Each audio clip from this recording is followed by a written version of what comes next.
Oi, gente. A gente está aqui reunida mais uma vez no Jung por Elas para falar hoje de um assunto assim que está bem em voga agora, né? Porque a Cida é a nossa mãe mais recente e trouxe esse assunto para a gente, que é sobre o complexo materno, maternidades, né? E as nossas relações com isso. A ideia aqui é sempre que a gente discuta isso de uma forma menos teórica possível, né, para que tenha uma linguagem fácil, acessível, para que não seja só uma coisa de junguianos para junguianos. E eu vou começar falando um pouquinho sobre o que é esse complexo materno, né, sem me aprofundar demais, porque, como eu falei, a ideia aqui não é dar uma aula sobre o assunto, né, de fato, estabelecer um diálogo sobre isso.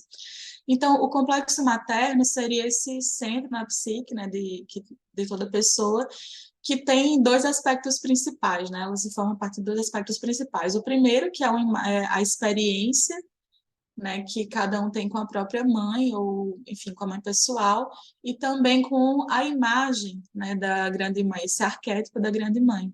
Então, a gente vê que nesse complexo materno não tem só o aspecto humano, pessoal, histórico de cada um, né? Tem algo muito maior que a gente inevitavelmente acaba atribuindo, né, a esse lugar de mãe, seja quando está na posição de filho, ou quando está, de fato, exercendo a maternidade, né, seja lá na criação de crianças ou de outros modos como essa maternidade vai se manifestar, como a gente vai discutir aqui também, né? E aí, esse complexo ele pode se manifestar tanto de uma forma positiva como de uma forma negativa. E se ele é um complexo materno positivo ou negativo, a gente sempre vai observar a partir dos impactos, né, dos produtos que a relação com esse complexo tem para a pessoa, né? Como também se esses impactos são positivos, criativos na vida dela, ou se são destrutivos, assim que a gente qualifica se é negativo ou positivo. Ou seja, não tem tanto a ver com a mãe da pessoa, né? Aquela mãe pessoal, e sim o modo como ela se relaciona com essa experiência e também com essa imagem que ela tem de forma consciente ou inconsciente do que é uma mãe. Né? Então, mesmo quando. Por isso que se fala, né, que na clínica um dos processos que acontece é o da transferência das imagens parentais, né, para o analista. E que uma das coisas que se busca, né, que se espera do processo de análise é justamente que a pessoa não só descole, né, essas imagens dos pais, então descolar esse complexo materno da imagem da mãe, né, da pessoa mãe que de fato teve, mas também aprender a lidar com esse complexo como algo que é próprio, sabe? Aquilo que acho que as pessoas tentam chamar de a mãe interna, ou ser mãe de si mesmo, sabe? É como se, bem a grosso modo, fosse um pouco disso, de entender que essa imagem é a imagem interior, né? Muito antes de ser aquele papel que a gente atribui àquela pessoa que foi nessa nossa genitora. E um aspecto que vai ser discutido, acho que aqui várias vezes, é que esse complexo materno, ele fala muito de como a gente lida com o Eros, né, que a gente discutiu um pouco no vídeo anterior, né, o que que era esse Eros e como que ele estava ligado, né, principalmente aqui no Ocidente, a essa ideia do feminino. Né? E o Eros aqui, de uma forma bem resumida, a gente pode falar do modo como a gente se relaciona com as pessoas, com as situações, com o mundo, as conexões, a capacidade de empatia, de relacionamento, né? O senso estético, artístico, enfim, a capacidade de se conectar aos afetos, à intuição, aquilo que é sutil. Então, a gente vai vendo como que a relação de cada um, né, com esse complexo materno pode ir agenciando cada um desses acontecimentos, né, na psique individual.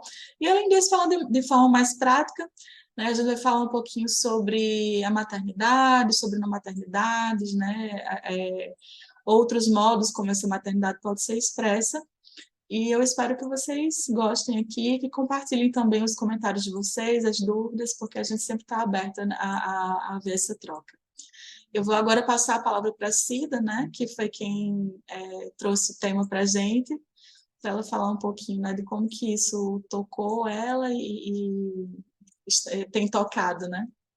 Vai lá, Cida. Oi, gente, tudo bom? Então, eu acho que da experiência clínica é um assunto que sempre aparece, né? Tem vários passos da análise ainda, assim, momento bem redutivo, a gente sempre volta, né, para saber como é que foi a infância, né, o contato com os pais. Eu sempre fiquei assim com um pezinho atrás com as pessoas que, no primeiro momento, a mãe é o problema. Né? Assim, é como se tudo poderia ter sido diferente se a minha mãe tivesse sido diferente. E isso toma uma verdade, né, assim, um lugar que a própria pessoa não caminha. Há uma estagnação devido a esse pensamento. Eu não sei se devido às ações que aconteceram ou se devido à formação dessa certeza, né, de que a vida não caminhou devido a esse contato destrutivo com essa mãe. Então, a minha questão com o complexo materno, ele não surge, ou o meu interesse, né, não surge da minha experiência agora com o Jorge, né, que é o meu bebê. Ele surge mais da clínica, também porque nos encontros, né, entre profissionais, sempre eu tinha essa ideia de que todo mundo teria o complexo negativo com uma das figuras parentais. E me soava muito estranho, né? Devido ao meu contato também com os meus pais, mas será? Tipo, toda mãe ou todo pai precisa passar por esse lugar assim, de ser o culpado, entre aspas, do desenvolvimento dos filhos, assim, da inteligência emocional, da escolha profissional. Será que só pode acontecer assim? E até que ponto, né? Esse poder ele existe, né? Que os pais podem direcionar a sua vida de modo que você não pode escapar disso. Então, na clínica, por diversas vezes, eu tive esse impasse, né, com esse discurso. E depois, já uns anos, eu nunca quis ser mãe. Ser mãe, eu nunca quis engravidar, na verdade. Assim, eu sempre tive um terror, assim, uma crise de pânico quando eu pensava em engravidar. E não tinha a ver com receber essa culpa, né? De, tipo, o que essa pessoa que depende de mim vai dizer ou vai pensar quando crescer.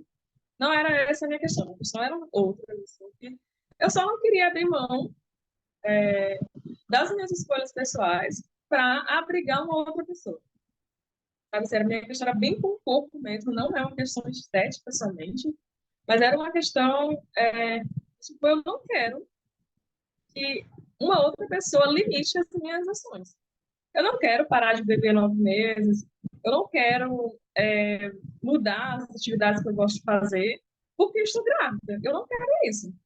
Então, eu sempre pensei que a adoção fosse um caminho pré-determinado para mim, assim, ou predestinado, talvez seja melhor. Porque eu imaginava que em algum lugar existia uma criança me esperando. E eu disse que ainda existe, que ainda toca em mim esse desejo da adoção. E eu lembro que eu tive essa conversa com o Heráclito, né, que é o meu atual companheiro, no primeiro dia que a gente se encontrou. Eu perguntei se ele tinha filho, né? Ele perguntou se ele tinha filhos. Ele só não tem filhos e eu não pretendo engravidar. Então, é difícil para mim me imaginar na situação. Se eu começo a ficar nervosa, eu não quero que isso aconteça comigo. Mas eu quero adotar. Aí eu falei do que eu participava, né, da maneira que tem esse interesse, que desde cedo procura, né, estar em espaços que possibilite isso. Mas aconteceu e estou aqui, uma mãe biológica, e em alguns momentos eu acho que eu estou em um surto contínuo, que a qualquer momento alguém vai me medicar e eu vou acordar, porque não é possível que isso tenha acontecido comigo, que eu me mantenha nisso. Então, eu ainda estou me adaptando, né, a essa realidade. Quando eu engravidei, por obra do destino, eu comecei a atender uma galera com um discurso de mães narcisistas. Tanto atender, como chegava para mim assim, no Instagram, no YouTube, coisas que tinham a ver com isso. Eram duas coisas que apareciam para mim: questões de mães narcisistas e aborto. Demais, assim. Eu ia para o Instagram para ver uma coisa para me distrair e aparecia um vídeo lá de uma mãe que tinha perdido o bebê, o feto, o embrião, e eu dizia, parece que não vai ser fácil, né? E aí, essa questão esse discurso de mães narcisistas, ele me pegou bastante. Assim, ele me parecia um discurso bem carregado conteúdos sombrios. E aí, eu lembro que nessa época eu reli aquele livro pequenininho lá do Jung, sobre sentimentos e sonhos, ou sentimentos e a sombra. Eu até parei uma parte. Espera só um minutinho. Já volto. A que a Cida está falando aí, é interessante essa ideia de você falar do... Quer continuar, Cida? Sim, mas pode falar, não tem problema, só Quando você falou essa questão queria... do complexo materno, se era algo que todos nós tínhamos, né? Eu sempre faço esse questionamento também. Eu chego à conclusão que sim, mas que em graus diferentes. Quer dizer, alguns vão ser muito afetados por esse complexo, né? Porque ele depende muito dessa força, né? Dessa emoção envolvida nisso, né? Porque o que acontece? A gente, quando criança, a gente começa ali naquela identificação mesmo com a mãe, né? A gente não é como se a criança não se separa da mãe, ela acha que é como se fosse a mesma pessoa, né? Então há uma identificação ali. Estou falando nós mulheres, principalmente aqui, você, né, a mãe, esse feminino referência, claro que o homem também, mas vamos falar no nosso ponto de vista aqui. E tem uma hora que a gente precisa se desligar, né, dessa mulher que é a referência desse feminino, para entrar em contato com a nossa própria individualidade, desse feminino em nós. E eu acho que é esse complexo que traz também essa possibilidade desse movimento, sabe? Criar um conflito para a gente poder fazer o movimento. Só que eu acho que aí já não tem aquela tonalidade que seria um problema, entende? É mais como um movimento, uma possibilidade de movimento. Eu tenho pensado mais nesse sentido, assim, porque a gente precisa ter esse conflito com a nossa mãe, né? Para romper de verdade esse cordão umbilical e ganharmos a nossa própria individualidade, construir a nossa própria individualidade, né? Então, eu acho que esse complexo ele ajuda nesse processo, sabe? Da gente conscientizar um conflito e começar a construir esse feminino em nós mesmos e nos separarmos dessa mãe. O problema é quando isso não acontece, né? E a identificação continua por um longo tempo, aí que o bicho pega, eu acho. Sim, o que eu acho problemático é que há uma cobrança social em cima da mulher, né, pelo maternar. Enfim, há diversos tipos de cobrança, mas quando o negócio é a maternidade, ela ultrapassa todos os limites, sabe? E do lado oposto, você não percebe isso. Quando a gente está falando, né, de casal heterossexual, você não percebe o cara sendo cobrado pela paternidade, né? Você não percebe o cara sendo cobrado porque abortou um filho. Quando você abortou um filho, você está abortando, né? Não tem esse discurso, nem pelo cuidado. Então, assim, eu acho que é estranho alguém chegar para um homem que ele fala assim, você é pai, e pergunta, nossa, mas como é que você vai fazer? Quando não é perceptível as condições ali para educar uma criança, né, e tal. Não tem essa preocupação. Tipo, ninguém olha para um recém-pai, né, assim, uma pessoa que acabou de ter um bebê, encontra ele em uma festa ou um cafezinho durante a semana e não pergunta para ele, tá, cadê teu bebê? Quem? Agora, a O mãe lado não. financeiro, né? O lado financeiro, tipo, se você tem condições financeiras para isso, né? A mulher não, é o cuidado mesmo, a gente está bancando aquele. Não, nem essa financeira, porque, tipo, se o cara quiser beber, ele pode ser um lascado. Se ele quiser beber o final de semana, os amigos vão bancar a vizinha dele no final de semana, a droga. Mas se for mulher, não é que não vai ser, não é que não vai bancar, você também vai conseguir. Mas há uma cobrança entre amigas. E eu fiz muito isso, assim, com as mulheres que eu conheço, né, que foram mães nessa época em que eu já era psicóloga, enfim. Eu sempre disse, olha, o teu filho precisa de você, não faz isso não. Então, é impossível, eu acho que até hoje em dia, se eu encontrar alguma mulher que acabou de ter bebê, tipo, um mês, um bebê está com menos de um mês, se eu encontro ela, tipo, em um espaço, tipo, eu vou marcar um cafezinho da tarde com as minhas amigas. Eu penso logo, tá, tem que ser uma coisa rápida, porque fulano de tal acabou de ser mãe. Então, não posso esperar que essa pessoa passe mais de 2 horas longe do bebê dela, né? Mas quando é o cara, não. Ele pode sair de manhã e chegar no outro dia. Tá ok. Ele não é a mãe. Entende? Então, há uma cobrança E depois, eu acho que a gente só percebe um pouco disso profundamente quando você está do outro lado. É porque, enquanto filha, você também cobra da mãe. Eu cobrei muito da minha mãe, né? Por diversas coisas. Mas eu não cobrava nada do meu pai. E eu tenho uma boa relação com os dois. E eu só percebi essa discrepância em análise. Então, assim, a figura do meu pai, ela é divina. Ela é uma coisa, assim, muito preciosa, muito inabalável, mas ela foi construída em cima da personalidade da minha mãe de ser destrutiva, de ser maldosa, de ser agressiva, de ser autoritária. Então, de um lado, a minha mãe recebeu toda essa carga de ser uma bruxona, enquanto o meu pai era um príncipe encantado Salvador. Sabe? Os dois aceitaram esses papéis assim, né, que se envolveram por lá, mas tem um momento, pelo menos na minha vida, chegou esse momento que eu olhei e disse assim,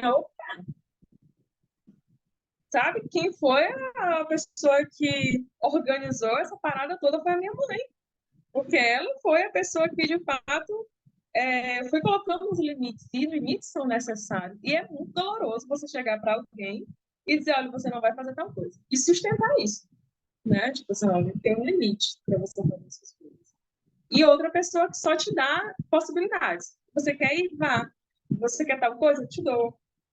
Sabe? É fácil lidar assim, é fácil ser querido, você ter essa imagem de santo, né? Quando você não precisa estar lidando diretamente com o seu papel, né? Assim, de colocar limites, de ser responsável, de ser atuante, de tirar esse papel social de bonzinho, né? De pai que está presente, não sei o quê, mas que não assume esse lugar verdadeiramente, né? A partir do momento que se precisa colocar limites, né? De assumir outras atitudes.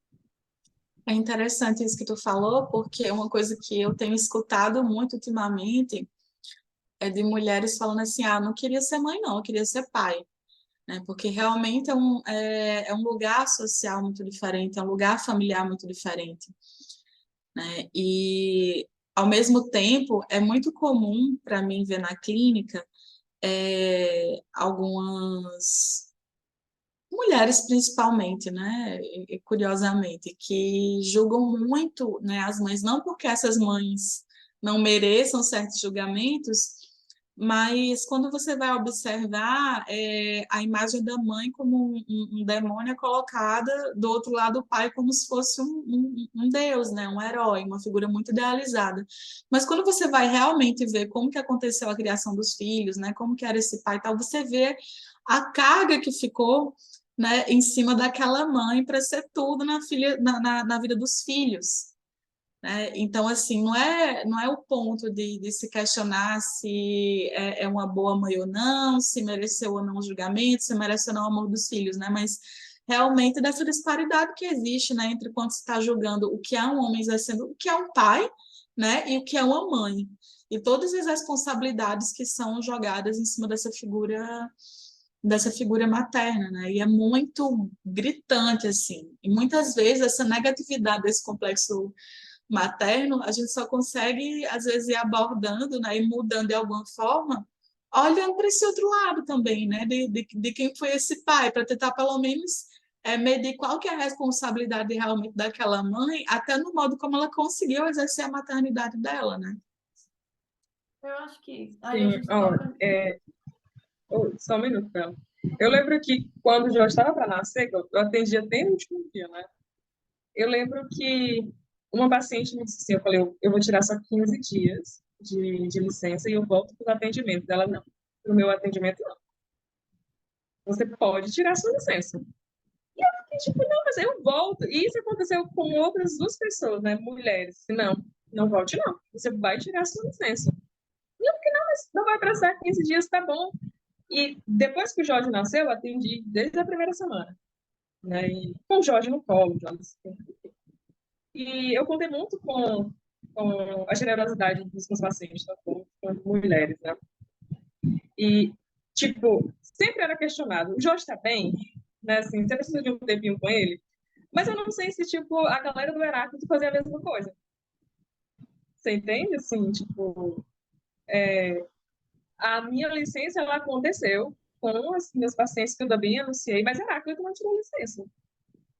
Né? Assim, então, entende que tem um peso também da profissão, né? Assim, desses outros locais, que acabam também sobrecarregando só a mãe, né? Porque tá, se eu não vou trabalhar, quem vai pagar minhas contas, né?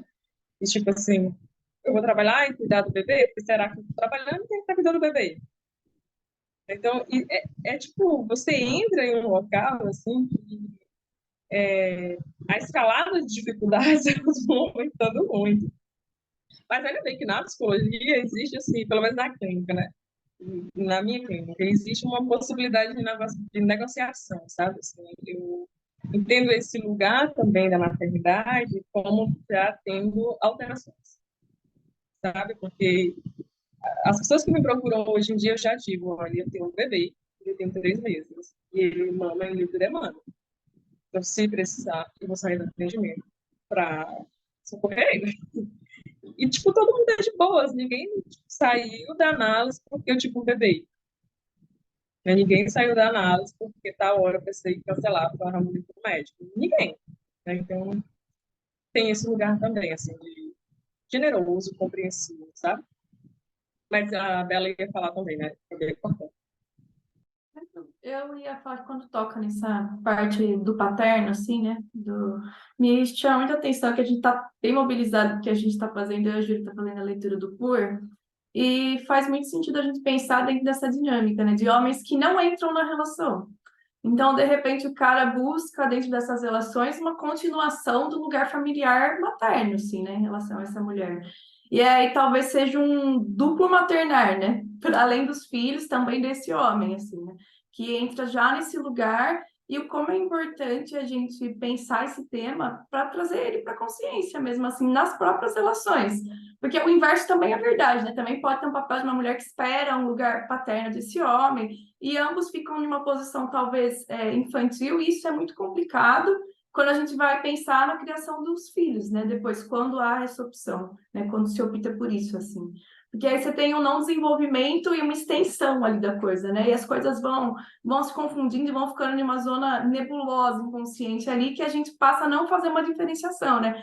Eu achava que não era comum essa coisa do chamar um ou outro, chamar de pai, chamar de mãe, o marido e a mulher chamar assim. E aí, quando eu li o Jung falando isso, eu falei, meu Deus, e não é real, né? Essa estrutura, assim, familiar, de muitas vezes um se referir ao outro, e assim. E talvez isso guarde um pouco ali dessa dinâmica, né? Da gente não conseguir ter individualidades que possam ser também para além do materno, né? Que seja também importante para essa mãe se ver para além desses lugares, né? Para além dos lugares com os filhos e tal, que isso também pode ser bastante decisivo, talvez, nas relações, assim, né? Acho que esse é o ponto. Porque quando a gente pensa nos homens, tem além dessa não entrada em relações que eles supostamente escolheram como casamento, tem também esse não comprometimento afetivo, né, diante desse lugar, tanto de esposo quanto de pai, de lavar as mãos. É como se o afeto não entrasse em cena de forma nenhuma, né? Uma coisa passiva, uma coisa que de lavar as mãos e não decidir, né? Sobre as situações, sobre as escolhas de criação em relação aos filhos e tal, né? Ou a postura do Dom Juan, né? Que é o cara que está sempre seduzindo, sempre numa posição de conquistar mulheres no fascínio ou na repulsa, né? Em relação às mulheres. Que são assuntos bem sérios também, assim, né? Que dão desdobramentos bem sérios sociais, assim, sobre essa posição masculina mesmo, assim, né? Em relação ao feminino, em relação ao Eros, assim, né? Como o Anjo falou no início. Então, aí, essa fala da Isa achei legal também, porque faz a gente pensar que a questão do afeto parece que diretamente ligada ao aspecto feminino, né? Culturalmente falando, na nossa cultura principalmente, e esse movimento, esse exercício que é feito social, né, só confirma mais ainda essa circunstância, né, da questão do afeto estar ligado ao feminino ou ao materno, né, e o masculino não precisaria estar disponível nesse sentido, né. acho que a cultura reforça um pouco esse lado, e aí eu fico pensando muito na questão do processo de individuação também, e eu queria linkar algumas coisas. Por exemplo, quando a Júlia falou, né, do arquétipo da mãe, e tem o arquétipo da grande mãe, e a Cida falou da experiência de ser mãe, essa coisa de experienciar a limitação, porque isso é inevitável. É inevitável. E a partir do momento que a gente faz a maternagem, a limitação ela é sentida diretamente no corpo. Não tem outra forma. Não é algo subjetivo, não é algo imaginário, ele é de fato vivenciado só pela mulher, né? Pelo menos por enquanto, existem outras possibilidades que a ciência até tem tentado, né? De uma figura masculina também gestar, mas eu não tenho notícia disso ter dado certo assim. Não sei se vocês têm. E aí isso realmente traz uma limitação, porque não é só o gestar, né? Tem o amamentar, e depois tem as outras circunstâncias, né? Tem o andar do bebê, quando o bebê começa a andar, né? Você tem inevitavelmente que ficar ali trabalhando essas limitações, né? Porque tem que olhar, não pode descuidar. E ainda mais do que isso, conforme a gente vai passando o tempo, como eu já sou avó, né? Tem essa questão da limitação da idade também, que a gente vai experienciar do feminino, né? O masculino também experiencia, mas eu acredito que vivencia isso de uma forma completamente diferente. E para nós, por exemplo, quando me tornei avó, foi tão interessante porque o investimento afetivo é tão diferente, é muito diferente. Todas falam isso, a gente quase que não acredita, porque ele vem em dobro, com uma vontade em dobro de estar ali. Eu fiz uma frase quando me tornei avó, que era assim: ser avó é como ser fada num conto real.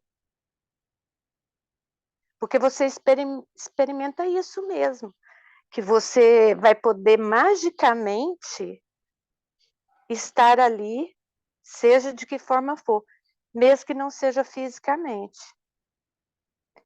É um afeto muito diferente. E a questão do feminino, ela nos aborda também com a limitação, porque com a idade você vai tendo limitações do corpo. E aí o que vem, inevitavelmente? Um movimento de ter que aceitar, porque você não tem saída. Você já não enxerga muito bem, você às vezes tem dificuldade para andar. Então, o nosso recurso é lançar mão de uma coisa do feminino que seria a redenção, que a Maria Luísa von Franz fala, né? A redenção, o aspecto da redenção. E a gente verifica que no cotidiano, muitas atividades do masculino não conseguem lançar mão desse recurso da redenção. Não são todos. E outra coisa que eu gostaria de pontuar, quando a Júlia falou, e a Débora falou também, assim, eu não tive uma experiência de identificação com a minha mãe. Eu, de bebê, de pequenininha, eu era do contra, em relação ao que ela trazia, né? E o pai era o encantado mesmo. Eu vivenciei muito isso, me identifiquei muito quando a Cida falou. E sempre foi muito diferente o modo de pensar, né? Então, eu não fiz essa identificação, mas a vida às vezes acaba nos orientando para vivenciar coisas semelhantes depois. Ô, Bárbara, quando eu falei dessa questão da identificação, eu estou falando bem biológica mesmo, sabe? Assim, antes da consciência se desenvolver, Porque a gente depende da mãe mesmo. Por mais que você queira falar o pai, Sim. é a mãe que vai amamentar, é a mãe que gera essa criança.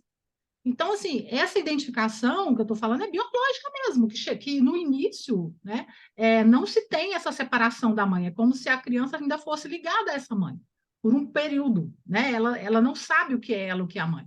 Depois é que ela começa a ter essa ideia do eu, né? E aí sim, ela pode até, inclusive para nós mulheres, é muito comum a gente ter esse pai como essa referência, né? Assim, de ter alguém ali, o príncipe encantado, né? A primeira figura ali, seja esse pai, assim como nos meninos tem isso com a mãe, né? Freud já falava isso muito. Então, assim, o que eu estou falando é esse lugar, porque a gente não vem, eu acho que foi o Jung mesmo que eu li isso, que a gente não vem como uma tábua rasa, né? Assim, que não tem nada ali. Já tem os arquétipos ali, né? Então já tem essa coisa já tem uma estrutura que vem, uma potencialidade herdada, não ideias herdadas, mas uma potencialidade herdada. Que são dadas por esses arquétipos, né? E quando a gente fala o arquétipo da grande mãe, o arquétipo feminino, o arquétipo do grande pai, masculino, nós estamos falando de arquétipos que estão presentes tanto em homens quanto em mulheres, né? Independente do gênero, como a gente falou na aula anterior, né? No vídeo anterior. Só que a gente, é como se na sociedade a gente ficasse projetando, né? Então, assim, o feminino é projetado nas mulheres, o masculino é projetado nos homens. Então, só as mulheres vivem o feminino, só os homens vivem o masculino. E, na verdade, a gente tem que trazer os dois em cada um de nós, né? Então, eu acho que é o grande desenvolvimento nosso aí, em termos de totalidade psíquica, trazer essas duas coisas.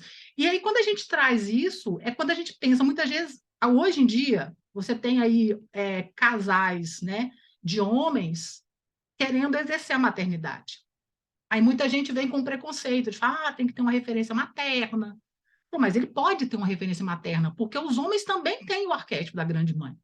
Né? Basta que algum deles também se expresse isso e está ali. Eu acho que eles não Eu estão acho... querendo exercer uma maternidade, eles estão exercendo uma paternidade. Eu sigo um casal, né? São dois pais, aliás, são dois casais. Aí um tem um bebê e o outro tem dois bebês. Então, o paternal deles é muito diferente, porque eles cuidam, tem um afeto ali, que nas relações heterossexuais é tudo projetado só na mulher. Então, o que eles exercem, esses casais homossexuais, é a paternidade, sabe assim, é a essência. Quanto que em relações heterossexuais fica projetado, não, como você é a mãe, biologicamente, ele precisa de você. Esse é um discurso que aqui em casa eu não engulo. Tipo, mas é porque ele sente sua falta. Sente, mas você fica com ele para você acalentar, você fica com ele para ele saber que ele pode contar com você também. Porque o afeto é construído. Né? Então, assim, ele fica comigo porque ele confia em mim. Porque se eu fosse, né, tipo, uma mãe que entrega para a avó, ou para um avô, para um tio, ele ia desenvolver essa confiança naquela pessoa que cuida. Nada é mais forte que o cuidado, que o afeto. Então, se você aparece em casa para dar um beijinho no bebê e some, e vai só pagar as contas, você não pode esperar que a partir do momento que eu entrego essa criança para você, ela vai entender que está segura contigo. Então, claro que isso não acontece, né? E nessas relações assim, heterossexuais, é muito comum que o que aconteça é isso. O cara sai para trabalhar o dia todinho, né? Chega de noite em casa, e a criança provavelmente já esteja dormindo, ele vai ali dar um beijinho, pronto. Aí nunca consegue ficar com a criança, porque é óbvio que ela vai rejeitar. Ela não conhece, não tem contato. A única coisa que né, assim, protege as crianças, né, que elas desenvolvem esse vínculo, é pelo cuidado. Se você não cuida, não tem vínculo. Sabe? Eu o achei cuidado assim... é sempre gênero. Eu acho que esse confronto, tanto da tua fala, Aparecida, como da Débora, mostra bem o ponto daquilo que eu estava falando lá no comecinho, naquela introdução mais teórica sobre o que é o complexo materno, quero dizer que ele está ligado à nossa relação com o Eros. E todo mundo tem isso. Então, quando a gente coloca esses dois conceitos de maternidade e paternidade como um confronto, na verdade, o que a gente está fazendo uma separação cultural é de onde é projetada a figura do cuidado. É projetado nas mulheres, porque, para a gente, existe essa identificação do eros, do feminino, do cuidado, do relacionamento, do amor, do afeto, de tudo isso na figura da mulher. E aí, lógico que entre um casal heterossexual, isso aí vai ficar muito mais projetado na mulher.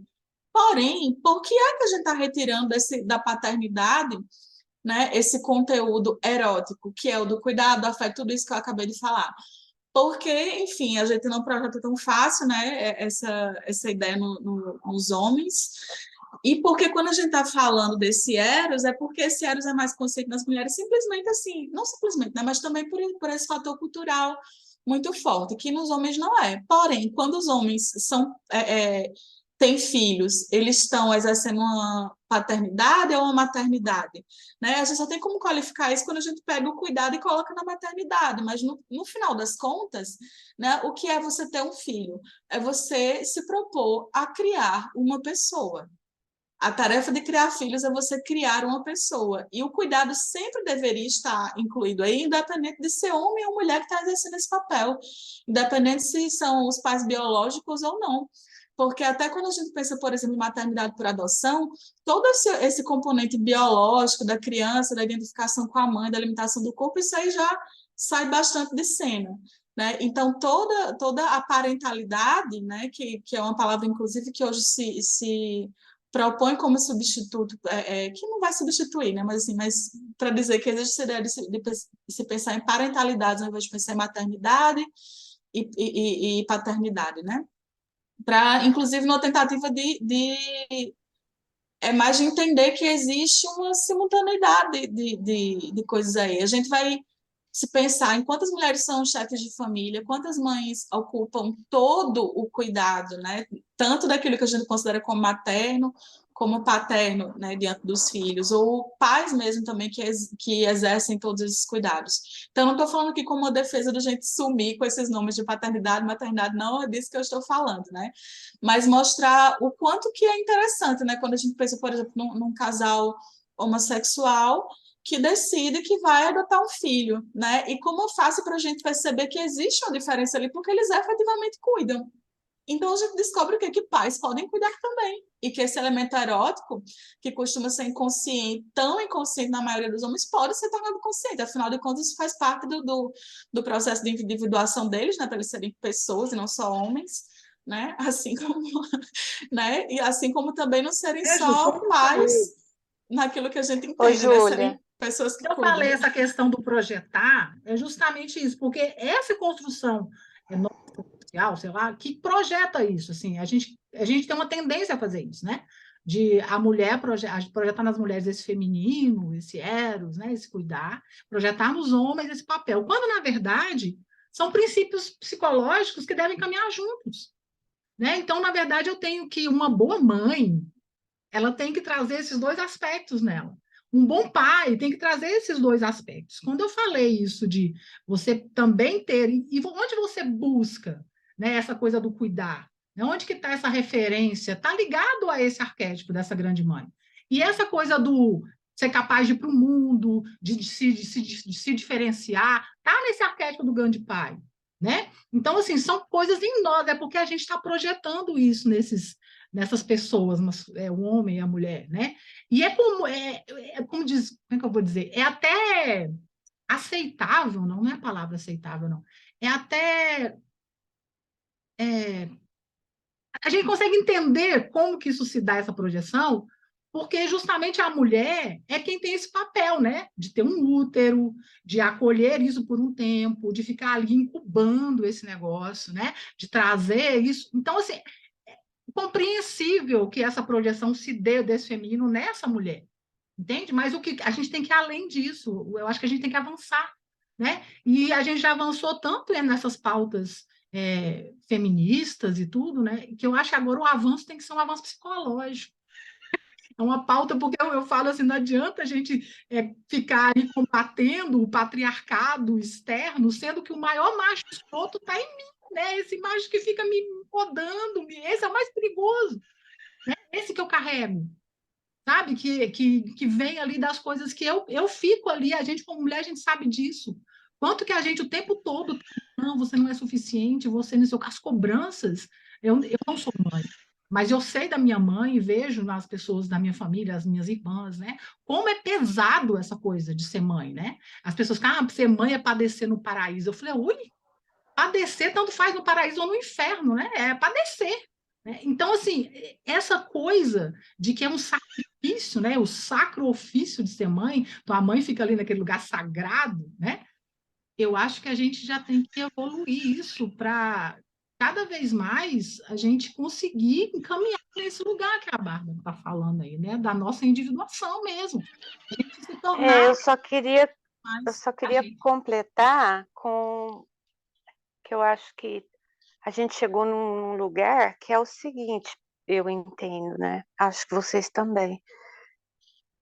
Que na clínica, né, ou que chega para a gente de trabalho, seja nosso mesmo, como analistas ou analisandos, e todos os nossos trabalhos na vida, o princípio é a projeção, né? Independente do gênero, independente do que está constelado de organização familiar, o princípio é a projeção, né? Aquilo que foi ou que está sendo projetado, inevitavelmente vai ser projetado também para o analista durante um tempo, ou vai ser projetado no processo, né?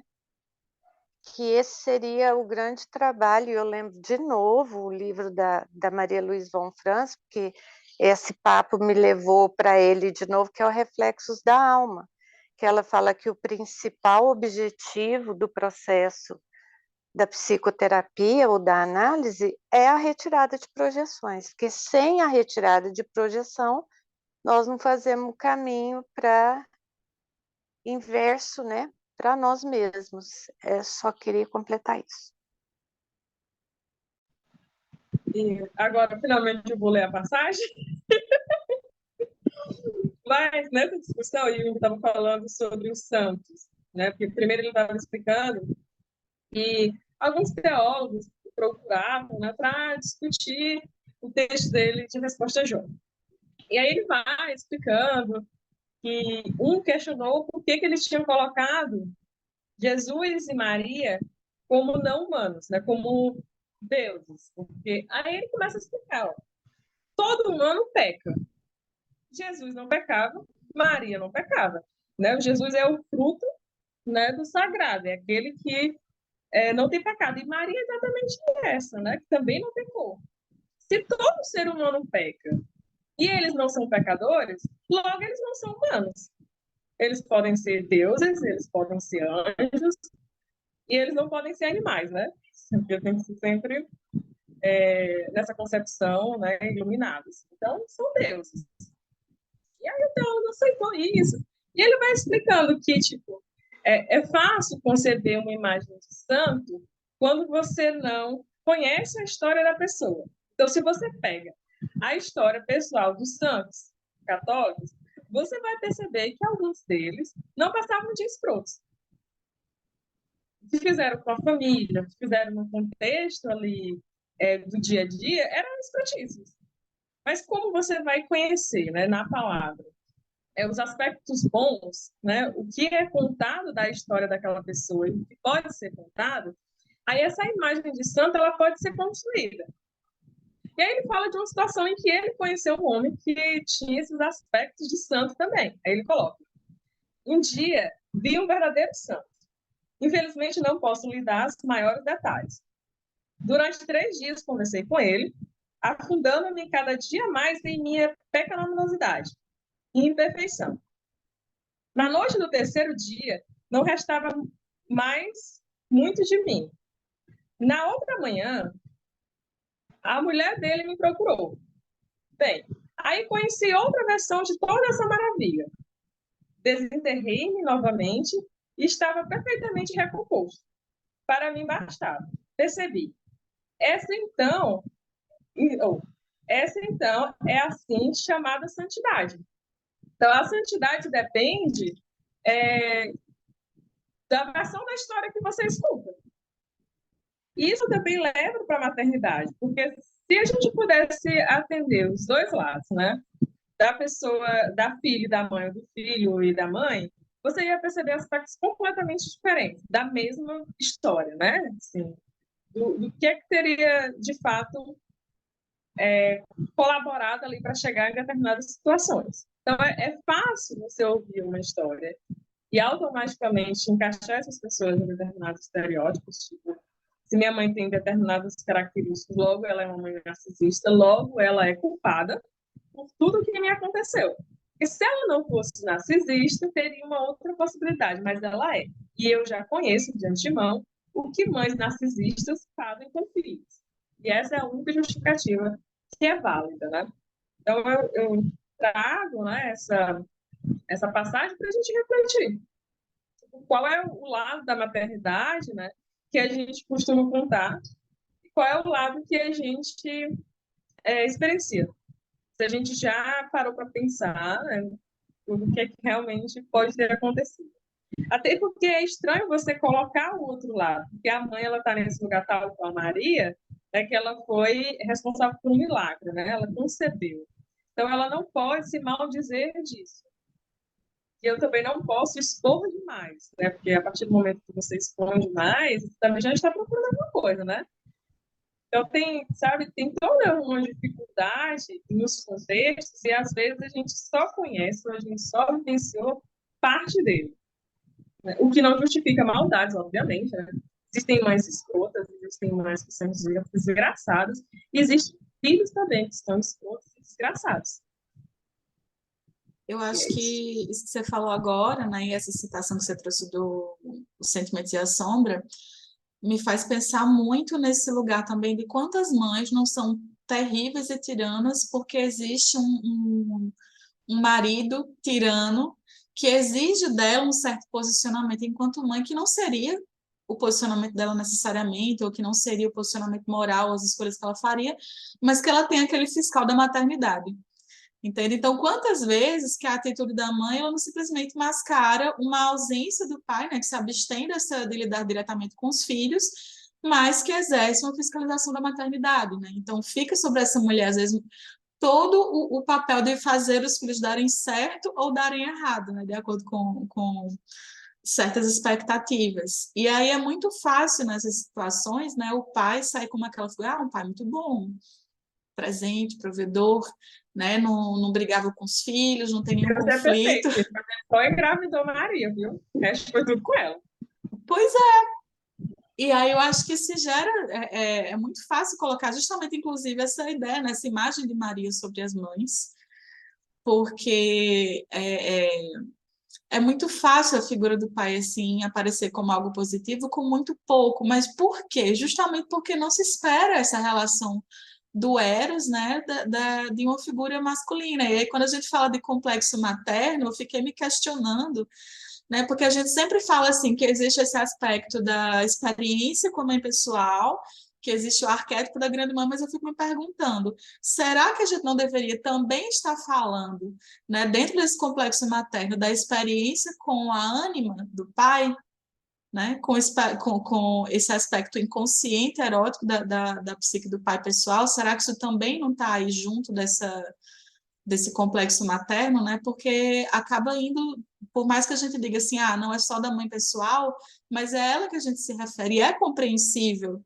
né, que a gente possa projetar isso aí muito mais fácil na figura da mãe, mas eu acho sim que existe um outro aspecto mais inconsciente ainda, que é essa relação com a ânima do pai, né, que é justamente o modo como o pai lidaria com esses afetos, com a questão da receptividade, da empatia, da relação, do cuidado, né, do lidar com essas coisas que estão mais na sutileza do que a gente chama do feminino, né? Então, fica inclusive aí um questionamento, né, que eu gostaria que vocês falassem, o que vocês pensam disso. A galera vai falar também, né? Só não chega. E eu lembrei que eu já atendi adolescentes por um período. Eu deixei de atender adolescentes porque eu detestava esperar para entrar em contato com os responsáveis. Porque como é adolescente, eu precisava dar um feedback a alguém, né? Eu não podia atender como eu atendo um adulto, né? Que é responsável pelas suas atitudes. E eu lembro de um caso específico que, nossa, eu fiquei tão estressada que eu liguei para o pai, para a mãe, para a avó, para a tia, e não tinha ninguém para ouvir o feedback dessa criatura. Inclusive, era o pai que me dava os contatos de outras pessoas, porque tipo, ele não tinha tempo, porque ele estava trabalhando para pagar a terapia. Faz muito sentido, nossa. Entende? Assim, então, Total sentido. tem uma dificuldade, né, assim, dessa dificuldade do Eros, né, de se relacionar, de estar nesse lugar também de uma espera, né, como a gente falou no encontro passado, de entrar em contato com o sofrimento. Porque é bem mais fácil você fingir que não está vendo, que nada está acontecendo, do que você se aprofundar. Né? Dizer, não, vai me desestruturar, mas quero saber o que está acontecendo.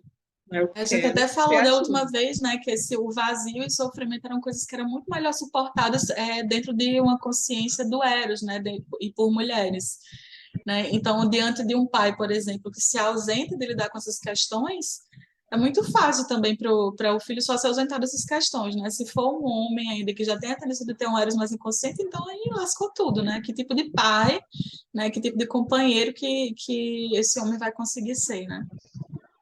Sim. E, ao Isso mesmo tempo, que tipo de reações emocionais, que tipo de sentimento que uma filha pode esperar, né? De um homem quando ela tem um pai, né? Que não lida com essas questões. sim. Se você pegar casos conhecidos, né, e públicos, como é o caso do Neymar, né, e da atual companheira dele, você vai perceber que ali já tem aquela criança tipo a filha da Xuxa, né, que até hoje o pessoal questiona se ela tem cu ou não. É uma polêmica, né? Então a filha do Neymar pode, né, espero que não, mas está nessa situação da galera sempre esperando o momento que ela vai sofrer para pagar o que o pai fez a outras mulheres. Né? E, tipo, eu lembro que nessa polêmica toda, né, eu vi um jornalista falando que queria ir à justiça com a Bruna porque queria fazer com que ela fosse humilhada, porque ele sabia de muita coisa e ela ia ser muito humilhada, sendo que a foto está grávida, né, e está grávida é uma loucura, gente, é uma loucura estar grávida, mas ainda assim ela tem que sofrer para ela aprender que ela não é uma mulher suficiente, né, ela não é uma mulher suficiente. Então, enquanto que o Neymar tá lá, né? Eu errei, te traí, mas eu te amo só por hoje, quero tentar novamente. Porque família é isso, Deus é amém. É muita loucura, gente. Mas, enfim, deixar a Bela falar também. Eu ia fazer um comentário, assim, no sentido de que o como muitas vezes, independente de acontecer ou não, a gestação acontecer ou não, esse filho de vir a ter, da escolha em relação a isso, né? Porque depois do nascimento há uma escolha, né? Que vai ser feita em relação a isso. Se vai ser construída uma relação ou se não vai ser, né? E o quanto isso parece que não está implícito para as pessoas, assim, de que você tem que fazer uma escolha em relação a essa construção desse laço, assim, né? Você tem que escolher construir isso, que ela não está dada, né? Que ela não está pronta, que não vai ser algo que já está ali posto e tal, né? E o como a gente tem que sempre, né? Que eu acho que é uma das coisas que a psicologia analítica mais nos ensina é o cuidado com os extremos, assim, né? E que a gente pode tanto ter um lugar, por exemplo, de um lugar de uma mulher que fica extremamente envolvida nisso, e os filhos viram uma extensão de si, só tem esse lugar dentro da vida, não tem outros desenvolvimentos, ou o oposto, né? De um lugar que não se vincula a esse lugar, que, né, não quer estar aqui, que outras coisas vão ser trabalhadas daí, e que sempre o ponto, talvez para mim, o ponto intermediário da coisa seria em prol desse desenvolvimento mesmo, né?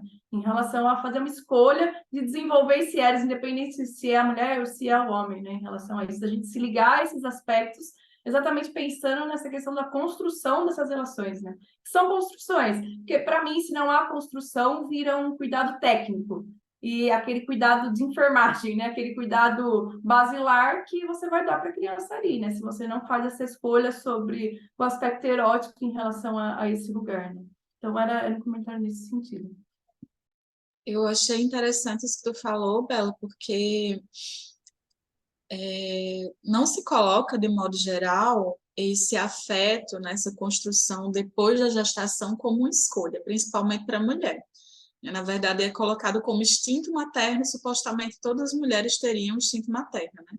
Mas para os homens é uma escolha, porque assim, a criança nasce, ele pode escolher o grau de proximidade que ele vai ter com a criança, porque o mínimo que é esperado dele, e dependendo da situação, é o sustento financeiro, né? Então, parece que para a mulher também não aparece muito isso de que uma escolha, né, muito entre aspas, nesse sentido de que tem um afeto a ser construído depois, né? Ah, fiz um menino, parei um menino, então vem aqui, vai brotar o amor incondicional, etc. Não é bem assim, né?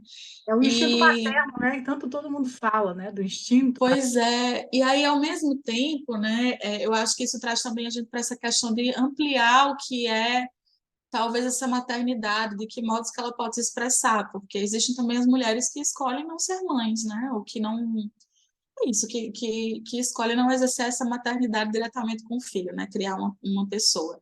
Mas que isso se manifesta de outras formas. É muito comum, inclusive, ver mulher assim, ah, não quero ser mãe de jeito nenhum e não cabe na minha vida, mas quando você vai olhar nos relacionamentos, por exemplo, com os parceiros, é mesmo que está criando um menino, né? Mesmo que está criando um menino adulto. Então, às vezes, essa maternidade é só uma coisa inconsciente. Não estou dizendo aqui que essa mulher precisava arranjar um menino da idade certa para criar. Não é isso que eu estou propondo aqui. Mas é nesse sentido de que esse complexo materno ele vai muito mais longe do que o que a gente imagina. Né? Ele pode ser mais consciente ou mais inconsciente. Então, mesmo que uma pessoa se entenda como não sendo muito afetada por essa questão, mas só o fato de ser mulher já nos empurra para ter certos condicionamentos, né, nas nossas relações. Então, a gente vai adotando esse lugar de mãe no trabalho, né, nas relações com amigos, com família, né? E o que é que está incluso aí, né, nessa questão? É basicamente a disposição, né, o dispêndio de energia para se relacionar, para se ocupar dos outros, para se ocupar de fazer a vida acontecer, né, de forma muito prática. E eu fico pensando também, né, o quanto que isso se reflete na prática da gente na clínica, porque existe a questão da transferência, né, que é um assunto muito, muito delicado para a gente, e eu estava lembrando de uma passagenzinha da Von Franz no Psicoterapia, quando ela fala dessa transferência, né, da projeção da imagem materna sobre o analista, e de como isso pode se expressar de uma forma positiva ou negativa, né, dependendo tanto do caso como do momento ali do processo analítico, mas principalmente o quanto que essa transferência dependia também da disposição sentimental do analista, né, e é engraçado como existem certos pacientes que evocam essa maternidade, né, essa atuação desse complexo materno também de uma forma mais explícita, outras vezes que você está sendo mãe do paciente você nem percebe, e outras vezes também que o paciente exige de você que ocupe aquele lugar, mas existe algo dentro de você que se nega completamente aquilo, né? Quando em outros casos vem tão naturalmente que você nem percebe que está fazendo aquele meio de campo, né? Ocupando ali aquela figura. Então, eu acho que isso também mostra para a gente como que a gente não pode tratar desse assunto de uma forma meramente intelectual, né? Mas sim perceber como que a gente se relaciona com isso, e também as projeções culturais mesmo também que a gente faz em cima do que é esse ser mãe, né, do que é maternidade, de como isso vai se operar. Eu estava aqui, eu acho que foi a Débora que falou isso, a gente vai falando isso, né, mas a Débora tocou muito nesse ponto de que o Eros, né, de que esse complexo materno também, ele está presente na psique de todas as pessoas, independente do gênero, né, e como nesse lugar da parentalidade, a gente precisa, enquanto indivíduo, independente de ser homem ou de ser mulher, desenvolver essas duas potências. E aí eu fiquei lembrando, eu não tenho livro, né, mas eu estou agora esquecendo o nome do livro, mas é da Bechdel, que escreveu From Home, que esse é o que ela escreve sobre o pai dela. Tem o outro que ela escreve sobre a relação com a mãe, que é extremamente caótica a leitura dela, desse livro, mas tem uma parte lá que ela fala que, quando ela era criança, uma das coisas, ela tem uma relação meio distante com a mãe, e muito, assim, tendendo ao complexo mais negativo, só que ela fala, assim, que uma das coisas que a mãe mais preciosas que a mãe ensinou para ela era quando a mãe dizia, agora é o meu momento, era um momento que aconteceu, acho que era antes ou depois do jantar. Tipo, a mãe, ela era uma mãe até meio técnica, assim, né? De tipo, cuidava, dava comida, etc. E as obrigações estavam prontas. E aí chegava no final, depois do jantar, ela dizia: pronto, agora é o meu momento. Aí ela entrava no escritório dela e se trancava. E ela disse que aquilo ali foi uma coisa assim, transformadora para ela, porque ela percebeu assim que a mãe tinha os interesses dela, que ela tinha a vida dela, né? E tudo isso aí, na verdade, está ligado à esfera do Logos. Né? E muitas vezes, quando a gente vai lidar com essa maternidade, né, e tudo que a gente projeta em cima disso, a gente concentra no aspecto do Eros, que é o dessa mãe acolhedora, nutridora, que cuida, que aceita, que tem empatia, que acolhe, que é sempre disponível, que praticamente nem se diferencia dos filhos, mas esse aspecto do Logos, ele precisa estar presente, né? Precisa estar presente porque ele mostra, inclusive, esse caminho de que é possível haver uma maternidade que contempla a individualidade da mulher, né? Para que não se assuma esse papel completamente, deixa de ser uma pessoa, deixa de ser uma mulher e vira mãe, pronto. E daqui para frente vai ser sua mãe. Ô, Júlia, eu sou dessa turma aí, né, que nunca pensou em ser mãe, né? Quando eu falo instinto materno, às vezes eu fico assim, cadê meu instinto materno? Hoje eu já percebo a minha maternidade em outros pontos, né? Existem canais para isso, para esse Eros, né? E eu expresso ele de outras formas, não através de ser mãe, né? Porque também só parir não é exercer isso, como a gente já falou aqui. Né? Tem muita gente que para e acha que está exercendo a maternidade, não está, né? Assim como tem gente que é pai e acha que está exercendo a paternidade, como a maioria dos casos ainda, né? Então, assim, eu tenho uma mãe muito forte, né? Muito presente, assim, em certos momentos até exagerada, né? E um pai muito naquele lugar que ele não sabe lidar com as emoções dele, então ele fica no mundo dele, um introvertido típico, né? Pensamento daquele meio filósofo que fica lá no mundinho dele, no fantástico mundo de Bob. E quando criança, hoje adulta, eu consigo fazer essa percepção, né, da beleza do meu pai, da beleza da minha mãe, mas quando criança a gente não tem essa capacidade, né? Então, para mim, a leitura era sempre assim: a minha mãe era a pessoa amorosa e o meu pai era. E meu pai é o quê? Entendeu? Eu não entendi o papel do meu pai. Então, assim, e durante muito tempo, eu cresci percebendo que essa coisa de ver isso me fez assim: eu não quero ser mãe, entendeu? Dali, desse lugar. Sabe? Você não quero para mim isso, sabe? De eu ter que fazer tudo e o cara nada. Entende? Assim, então, você acaba tendo uma referência, assim. Hoje eu não tenho essa leitura dos meus pais, eu consigo entender como adulta, mas como criança, é a leitura, né? De, tipo assim, uma ausência paterna. E aí, quando eu fui perceber isso nos meus relacionamentos, né? Eu comecei a perceber que eu também projetava esse maternal nesses relacionamentos. Sabe, assim, vários homens que eu tinha uma relação de cuidar, e eu só fui começar a trabalhar isso e ser capaz de me desvincular disso na hora que isso tornou consciente. Sabe? Quando isso entrou em conflito, quando eu fui projetar, olhar para essa projeção, falar, opa, tem alguma coisa errada aqui, entendeu? E aí, hoje, eu já consigo voltar esse eros, né, esse cuidado, uma parte para mim mesmo. Sabe, assim, é me cuidar, esse acolher, está muito hoje voltada, assim, como eu me vivo, como eu me acolho. Não mais essa necessidade de estar no outro, sabe, assim, de ter que expressar isso num relacionamento, ou talvez até num próprio filho, para algumas pessoas, né?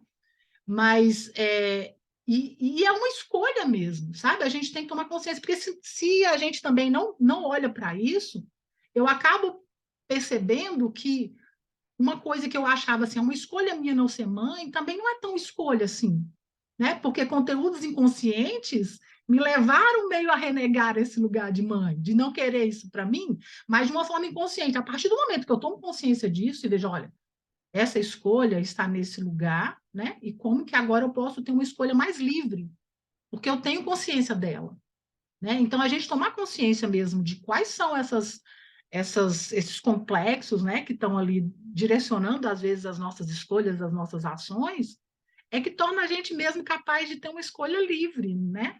Porque senão a gente fica achando que está escolhendo, não está escolhendo nada, né? Está só sendo impulsionado em direção, seja ela qual for, né? Eu acho que é importante a gente olhar esse aspecto. Nessa questão de onde está o meu, meu instinto materno, né? Eu já dei várias voltas com esse assunto. Quando eu era mais nova, eu já quis assim, ter 4 filhos, né? Na época eu tinha um relacionamento com um rapaz, durou 8 anos de relacionamento, que eu sempre fui assim, não monogâmica, porém com relacionamentos longos um atrás do outro, né? Então, 8 anos com esse rapaz, a gente falava de ter filhos, né? E só que era engraçado porque eu lembro que ele falava assim que quando ele falava assim o que que ele ia fazer enquanto pai, o que que eu ia fazer enquanto mãe, ficava muito evidente que eu ia ser a mãe chata e ele ia ser o pai legal. Eu ficava revoltada com aquilo, né? Eu comecei a perceber que nas minhas fantasias, quando eu imaginava assim, eu sendo mãe, eu ficava super feliz com aquilo, mas eu nunca tinha um marido do meu lado. Então, eu acho assim que quando falo dessa coisa da escolha, além dos aspectos inconscientes, tem também alguns aspectos conscientes, porque a gente vê pelo tanto de coisa que a gente já discutiu aqui, que é projetada em cima da mão, de responsabilidade, de obrigação, parece que é quem vai ditar quem é que vai ser aquela pessoa de cima a baixo, né? Como se não tivesse mais nada que influenciasse também na formação, no desenvolvimento da personalidade de uma pessoa. O desamparo social, né? A falta de uma rede de pessoas que ajudem, né, a criar filho. Então, tudo isso são coisas que vão se somando para pensar, poxa, eu não quero assumir esse lugar na minha vida, né? Especialmente quando eu penso que eu já assumi muitos lugares de responsabilidade. E aí eu fico também percebendo que, por outro lado, essa escolha de ser analista não foi tão destoante também desse lugar de alguma forma de cuidar de pessoas, né, que está ligado também a esse complexo materno, que está ligado a esse Eros também. Eu fico lembrando até da Anísia da Silveira, por exemplo, né, que ela não teve filhos, mas ela certamente foi responsável ali pela criação, de algum modo, de várias pessoas, né, no trabalho dela.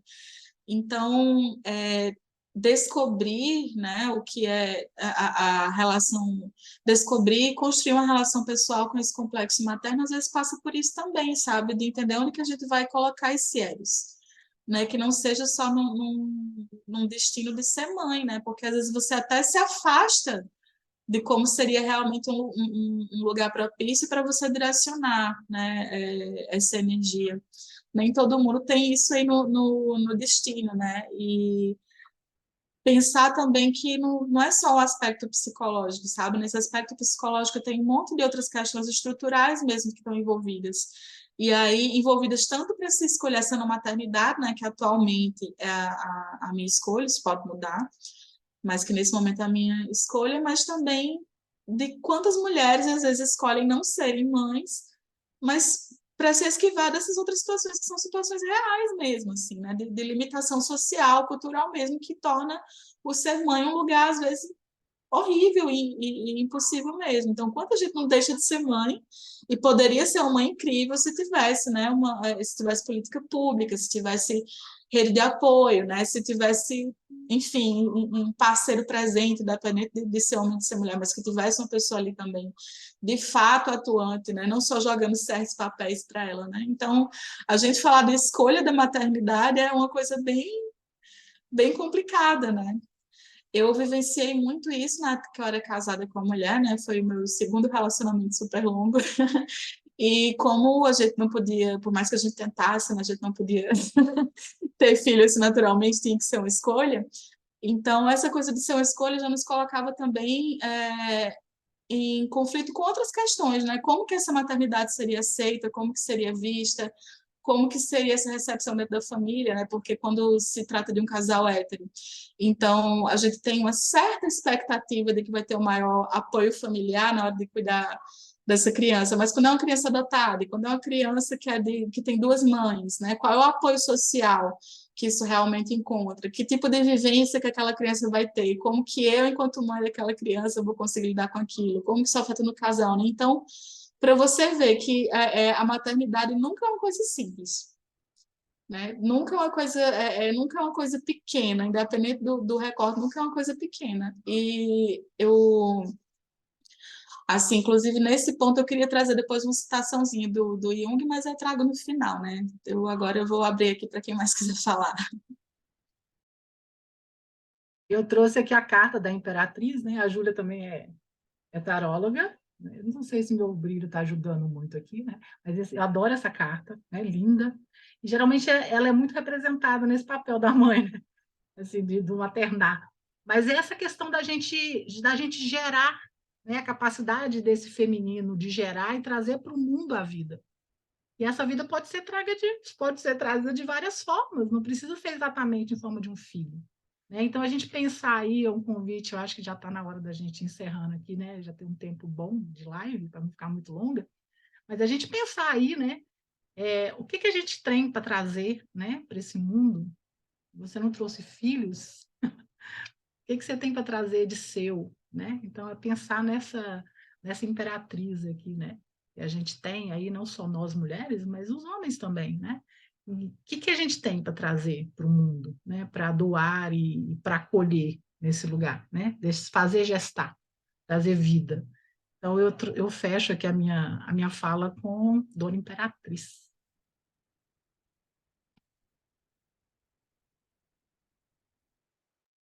Ninguém mais. Mais alguém quer falar alguma coisa? Ô, Júlia, você vai ler para encerrar? Eu fiquei, quando você falou a maternidade é uma escolha, não pode ser uma escolha, eu fiquei, será que eu escolhi, né? Mas em algum momento, sim, apesar de que todas as vezes que eu pensei em aborto, eu jurava que eu ia morrer instantaneamente, porque como a gente vive em um país onde o aborto é um crime, né, que se você for fazer, você coloca a sua vida em risco, eu só disse, não, eu me amo o suficiente para querer continuar vivendo. Então, eu não vou tentar nada porque eu não quero morrer, sabe? Então, veio muito desse lugar também, né, essa escolha de dar continuidade à gestação, de, de continuar vivendo mesmo, assim, dizer, não, calma. Uma criança pode atrapalhar a minha vida em algum sentido. Mas pelo menos eu vou estar viva, dar continuidade, né? Fazer uma reviravolta. E se eu passar mal, eu não posso nem chegar no hospital e dizer o que aconteceu. E se alguém lá perceber que foi um aborto, uma tentativa de aborto, eu posso sair de lá presa. E olha que, tipo assim, né? Eu vi numa situação de muitos privilégios. Eu não tive, tipo, um contraponto na minha gestação. Ninguém chegasse para mim e dissesse assim, ó, tá grávida, hein, querida? Porque as pessoas já me conhecem um pouco, sabe que eu não sou, assim, muito... Você fechou seu microfone, Cida. Calma, gente. Era um dos meus ligando aqui, o meu irmão. Também nesse mesmo lugar de onde você gesta, né? A maternidade que você escolhe, vem os irmãos, né? Como eu tenho muitos irmãos, eu fui perceber que hoje em dia muito do que eu faço com o Jorge é uma repetição do que eu fazia com os meus irmãos. Por isso, no meu maternato ensino leve, no meu contato com o Jorge mesmo, assim, eu e ele, é muito leve, é muito gostoso, é muito prazeroso, assim. Então, nada para reclamar desse menino, nada, assim, nem da gestação, assim, ele diretamente, sabe? Nem depois que ele nasceu, ele não me deu um prejuízo, nem esteticamente, eu não tive uma estria. Então, tipo assim, não deu nada para reclamar desse menino. A questão da amamentação foi ótima, assim, não tive problemas com ele. Meu problema é muito tipo, outras pessoas, né? Outras coisas, outras situações. E as minhas escolhas, que já tinham sido traçadas por mim, né? Nessa tentativa de pensar que controla as coisas. E que, diante dessa escolha, que mesmo forçada, foi uma escolha minha, né? Eu quis ter o Jorge, quis ser mãe de Jorge, né? Mas também tem os outros lados, sabe? Tipo, o que eu poderia ter escolhido além disso, sem colocar minha vida nisso, sabe? E que é muito minha, que eu acho que o meu companheiro em nenhum momento talvez tenha precisado pensar sobre isso. Que para ele já estava tudo certo. O máximo que ia acontecer é que eu poderia trazer algumas coisas na minha vida, né? Algo poderia acontecer tipo, na minha vida profissional, minha vida acadêmica, enfim, né? Meus projetos bodybuilder, mas tirando isso, nada. Então, é isso, meu povo. Bom, Um prazer vocês conversando sobre isso. Acho que a gente ainda precisa de alguns episódios. e assim, muito corajoso o seu depoimento, viu? Muito corajoso. Isso, mas é real, né? Sim, por isso que eu falei corajoso, que muitas vezes fica nessa romantização, né, desse feminino, assim. E eu acho que é muito corajoso, a gente tem que falar sobre essas outras coisas, As sobre pessoas essas que me outras... conhecem disseram assim, tipo, tu conseguiu. Eu estou em um surto, gente. Assim, eu ainda estou em um surto. Assim.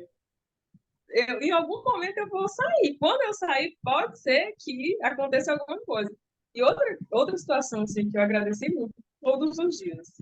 Eu descobri a gravidez tipo, um dia de atraso da menstruação, né? Então, eu descobri bem no início mesmo.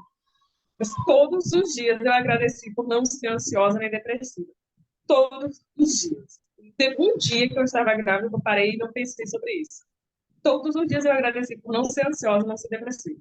Porque se eu fosse meu amor, eu tipo, tiro o meu chapéu para a galera que é ansiosa, né, as mães passaram pela gestação, passaram assim pelo puerpério. Cara, eu não sei o que vocês fazem para sobreviver. Porque na situação assim, que eu passei, eu ficava, não, cara, só precisava assim, de uma faísca de ansiedade para eu já estar assim, completamente desestruturada. Então, ainda tem isso, né? Assim, a sua saúde mental no meio disso. A Ju, você quer encerrar, Ju, com a leitura? Você falou que você tem, mas eu gostaria assim, de agradecer todo mundo que está assistindo a gente aí, né? E aproveitem, se inscrevam no canal, curte a gente, dá uma força para as minas, né? Ai, como é que é? Palavra?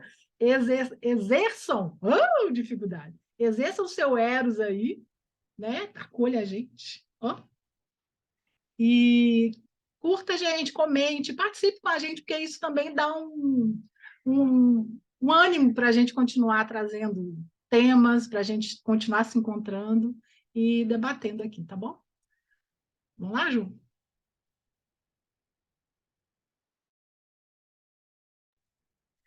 Bom, esse trechinho que eu estou trazendo é dos arquétipos do inconsciente coletivo, né, um parágrafo 172 que eu achei que dá uma certa resumida aqui em tudo isso que a gente falou. Diz assim: aquele que o sabe e é sensível não pode mais sobrecarregar com um peso enorme de significados, responsabilidades e missão no céu e na terra a criatura fraca e falível, digna de amor e consideração, de compreensão, de perdão que foi a nossa mãe. Ele sabe que a mãe é portadora daquela imagem inata em nós, da Mater Natura e da Mater Spiritualis, da amplitude total da vida a qual somos confiados quando crianças e ao mesmo tempo abandonados. Ele também não pode ter dúvida alguma em libertar a mãe humana dessa carga assustadora, pelo respeito que deve a ela e a si mesmo. Então é isso, gente. Eu queria agradecer também, primeiramente, as meninas aqui por estarem sempre compartilhando esse espaço, né, e também nas nossas reuniões das interpretações dos sonhos. E agradecer também quem acompanhou até aqui, quem vai ver depois, né, quem vai ver e comentar também. Comentem, compartilhem, né, tragam também os insights de vocês, porque ajudam bastante a gente, e tragam também os assuntos que vocês gostariam que a gente tratasse nos próximos encontros. Um abraço a todos. Tchau, tchau. Beijo, gente. Tchau, meninas.